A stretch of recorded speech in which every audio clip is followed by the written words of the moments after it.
Hello, ladies, gentlemen, creatures of the deep. It's me. Did you miss me? No? Understandable. Alright, so it's about that time of year. Football is about back. I am beyond excited. I'm beyond ready for football to be back. Thursday night, man, I sat and watched probably my two least favorite teams in the NFL play a meaningless football game. And I loved every goddamn second of it. I'm so happy for it to be back. I'm happy to be able to see preseason this year. Excuse me. It'll be nice to see, the rookies playing. And there's a couple people that I'm intrigued to see play in preseason. So it's nice to have that aspect of football back. And then, of course, in the regular season, there's an extra game this year. There's a lot of excitement to look forward to this year, I think. A lot of exciting matchups. I know at one point, the Jets and the Jags play at some point, don't they? And everybody's like, oh, well, that's not exciting at all. But, they got the whole number 1 pick, number 2 pick storyline going. And, again, I don't care if it's the Jets and the Jags. It's football, and I like watching football. A lot of new players in different locations that I'm excited to see, particularly LA. I've never been a huge fan of the Rams. Never much cared for Jared Goff. I don't know why. I just never really liked the Rams all that much. This year, I am intrigued to watch the Rams because I'm a big Matt Stafford fan. And I'm very excited to see how Matt Stafford does now that he's going to be on an actually decent football team.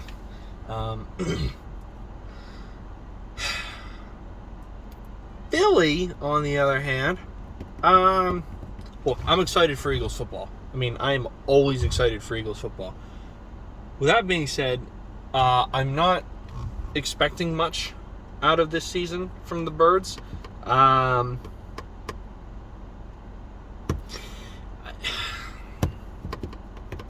I like some of the additions we've made this offseason.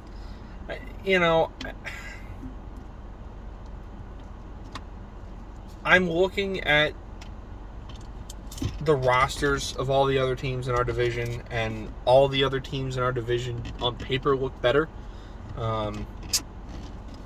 Dak will be back. Dallas has got a good roster. New York upgraded their offensive roster big time, and their defense towards the end of last season was really, really good. Washington's defense was out of this world.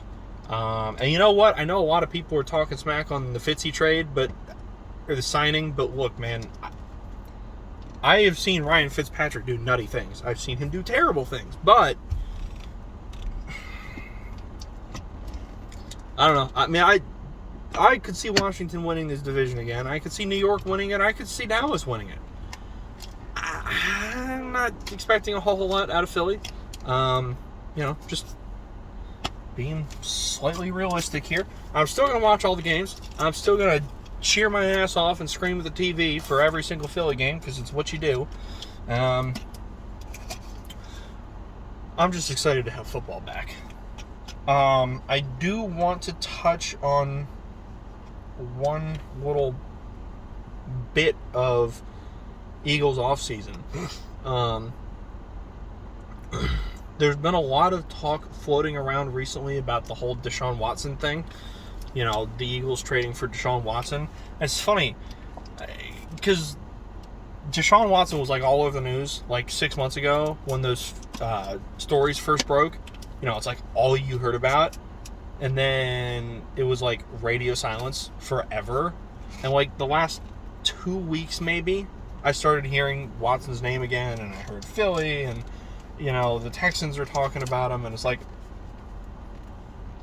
almost just kind of forgot that I just kind of forgot Deshaun Watson was, a person, because it was just, complete radio silence for, 6 months. Nobody was talking about him. Nobody was talking about Houston. Nobody was talking about the trade rumor. Nothing. Here's my thing with Deshaun Watson. I like Deshaun Watson. He's a very, very talented quarterback. He's mobile. He's got a strong arm. He's got, from everything I've seen, read, understand, he's got good leadership. The guys in the locker room liked him. His coaches liked him. I think there's a lot of people that kind of were putting him in that high tier of, there were people that were saying, oh, Deshaun Watson's top 5 quarterback in the NFL. I don't think so. I don't think he's that. You could make the argument for top 10, maybe. I'd probably put him below top 10, like maybe 9 or 10 kind of thing. Right now, if you were to ask me the 5 best quarterbacks in the NFL, in no particular order, Brady, Rodgers, Wilson, Mahomes, Josh Allen. That's my 5. And 6, say what you want, I'm going to say Ryan Tannehill. Deshaun Watson's not a top 5 quarterback in the NFL. Now, he is a very talented quarterback. Here's my thing. And I'm not even going to get into the whole allegations and legal issues, and we're gonna take that bit and we're gonna put it over here, and we're not gonna talk about that because I'm not getting into that shit. It's not happening. Aside from all of that, couple things. In my mind, what makes a quarterback great is their ability to take a team that isn't so great, put them on their back, and take them good places. To a Super Bowl, to the playoffs, to a 10-win season when they should have had a 3-win season. Russell Wilson excels at that. I mean, how many years in a row? When he first came in, right? Legion of Boom, great offensive line, Marshawn Lynch. I would say very talented and underrated receivers. Doug Baldwin. Later on, you had Jermaine Kearse, Tyler Lockett, Golden Tate, Percy Harvin. Post the Legion of Boom breaking up and the offensive line getting ravaged, and everybody and their mother in the media and fan bases was saying, oh, Seahawks, they're going to be mediocre, 7-9, 8-8 season. And for like 3 years in a row, they went like 10-6, 11-5, 9-7, and kept going to the playoffs. And I was like, me personally, I was like, I saw this coming. I don't know why you guys didn't see this coming. Russell Wilson is that guy.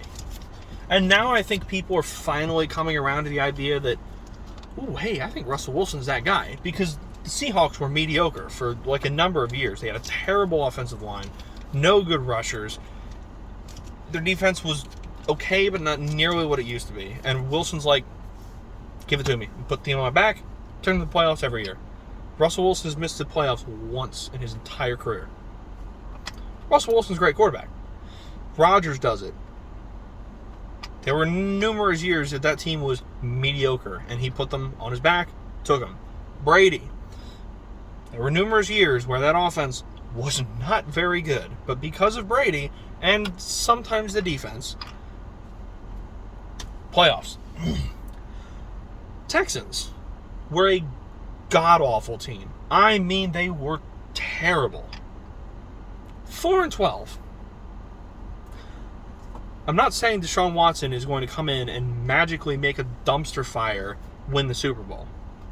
4 wins is really bad. The team was really bad. I watched Carson Wentz. I hate to go back to this, but I watched Carson Wentz win games and go to the playoffs, albeit in a not great division, but win games and go to the playoffs with no names, third stringers, practice squad guys from other teams. Wentz went to the playoffs. Look, if you're good, you're good. If you're good, you can take a mediocre roster and take them places that they shouldn't be able to go. Watson has not shown a tremendous ability to do that. That's number one. Number two. I don't really know much about the organization, so I can't necessarily speak for them because I'm not a part of the organization, unfortunately. But I can tell you for months and months and months and months, this fan base was ripping each other to shreds over this whole Carson Wentz, Jalen Hurts debacle. And I'm sure there was a debacle going on inside the organization. Do we keep Wentz? We drafted Hurts. Hurts came in, beat the Saints. I don't think he played exceptionally well, but he performed. Wentz is expensive. Wentz is unfortunately hurt a decent bit. I'm not going to say the word injury prone yet, but because they've all been they're not like repeat injuries. You know, it's not like Ryan Tannehill where like one year he tore his ACL, the next year he tore the same ACL again. Like, it's not that kind of thing.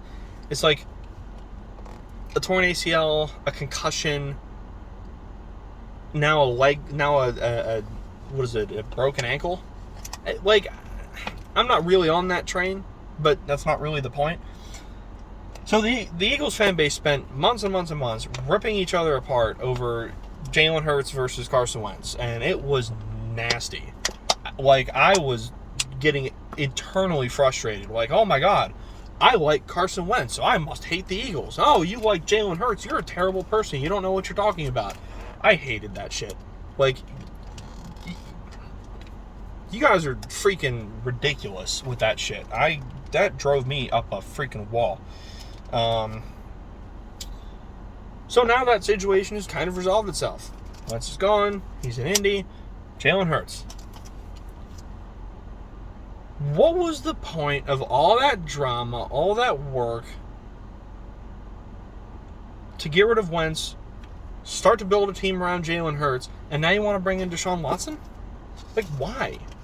No, I don't want to give up 3 premium draft picks and potentially a solid player to get Deshaun Watson when we spent so much time hyping up Hurts, getting Hurts ready, trying to initially start to build a team around Jalen Hurts. We're here now. Let's rock with Jalen Hurts for a while. If a year and a half, 2 years from now, Jalen Hurts isn't cutting it, then you know what? There will probably be something available then. I'm not on board the idea of Jalen Hurts played, 4 games? They weren't bad. They weren't exceptional, but they weren't bad.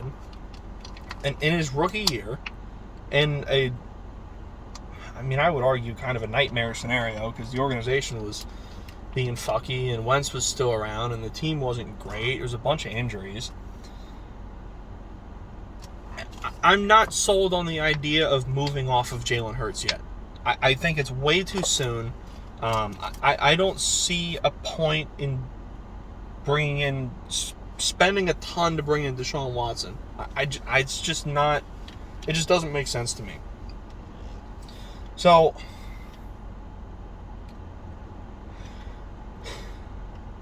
there's my spiel on the Deshaun Watson situation, because I know everybody on Twitter has been throwing in their this and that, and I wanted to kind of sum it up, but I wasn't going to put it in a tweet because it would have been like a long Twitter thread, and I just frankly didn't feel like doing that. I'd rather just come on here and rant about it because that's what I do. But, everybody's always, the this and that allegations and the legal issues and that drama, and look, and that's valid, right? That's definitely something that has to be looked at. I'm not going to discuss it because I'm not getting involved in that. But I was like, you know what? Aside from all of that, I personally have a problem with bringing him in on a football and personnel level. So let's get that out of the way, even outside of all the other drama that's going on.